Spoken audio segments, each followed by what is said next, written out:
আসসালামু আলাইকুম ভিউয়ার্স, আশা করি সবাই ভালো আছেন। তো যারা আমার কাছে জিমেইল অ্যাকাউন্ট বিক্রি করতেছেন এবং বিক্রি করতে চাচ্ছেন, আজকের ভিডিওটি তাদের জন্য।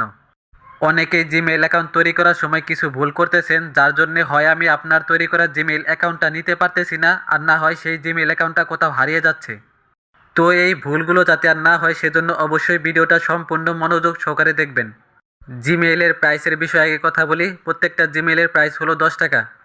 আপনি আমাকে যতগুলো জিমেল দিবেন, জিমেলের প্রাইস অনুযায়ী আমি আপনাকে সেই টাকাগুলো অবশ্যই দিয়ে দিব।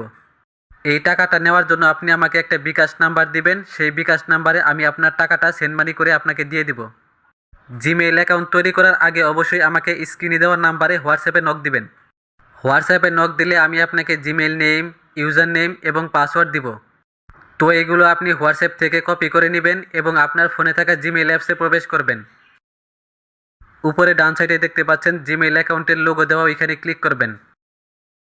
নিচের দিকে দেখতে পাচ্ছেন অ্যাড অ্যানাদার অ্যাকাউন্ট লেখা, ওইখানে ক্লিক করবেন। গুগল লেখা, এখানে ক্লিক করবেন। ফর মাই পার্সোনাল ইউজ লেখা, এখানে ক্লিক করবেন। এখন আমি যে ফার্স্ট নেমটা দিব সেই ফার্স্ট নেমটা এখানে দিবেন এবং লাস্ট নেমের ঘর ফাঁকা রাখবেন।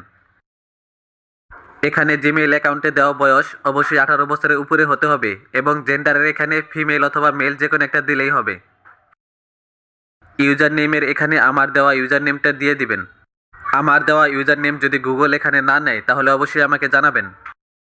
তো এরকম সমস্যা একজনের হয়েছিল, আমার দেওয়া ইউজার নেমটা গুগল নিচ্ছিল না, পরে সে আমাকে জানায়। পরবর্তীতে আমি তাকে অন্য জিমেল নেম, ইউজার নেম এবং পাসওয়ার্ড দেই, সেগুলো ব্যবহার করে সে জিমেল অ্যাকাউন্ট খুলে তারপরে আমাকে দেয়। এখন আমার দেওয়া পাসওয়ার্ডটা এখানে দিয়ে দিবেন। তো এভাবে আপনারা জিমেল অ্যাকাউন্ট খুলবেন এবং জিমেল অ্যাকাউন্ট খোলা হলে আমাকে জানাবেন। এরপরে এই জিমেল অ্যাকাউন্টটা আমি আমার ফোনে লগ ইন করবো এবং লগ ইন করার পরে আমি আপনাকে বলবো সেই জিমেল অ্যাকাউন্টটা আপনার ফোন থেকে রিমুভ করে দিতে। তখন আপনি আপনার ফোন থেকে সেই জিমেল অ্যাকাউন্টটা রিমুভ করে দিবেন। তো একজনে কি করেছে, জিমেল অ্যাকাউন্টটা খোলার পরে আমাকে জানিয়েছে যে সে জিমেল অ্যাকাউন্টটা খুলেছে। এরপরে আমি সেই জিমেল অ্যাকাউন্টে লগ ইন করার আগেই সে কি করেছে, তার ফোন থেকে সেই জিমেল অ্যাকাউন্টটা রিমুভ করে দিয়েছে। যখন আমার ফোনে সেই জিমেলের পাসওয়ার্ড দিয়ে আমি লগ ইন করতে যাচ্ছি তখন দেখি ইনকারেক্ট পাসওয়ার্ড লেখা উঠেছে।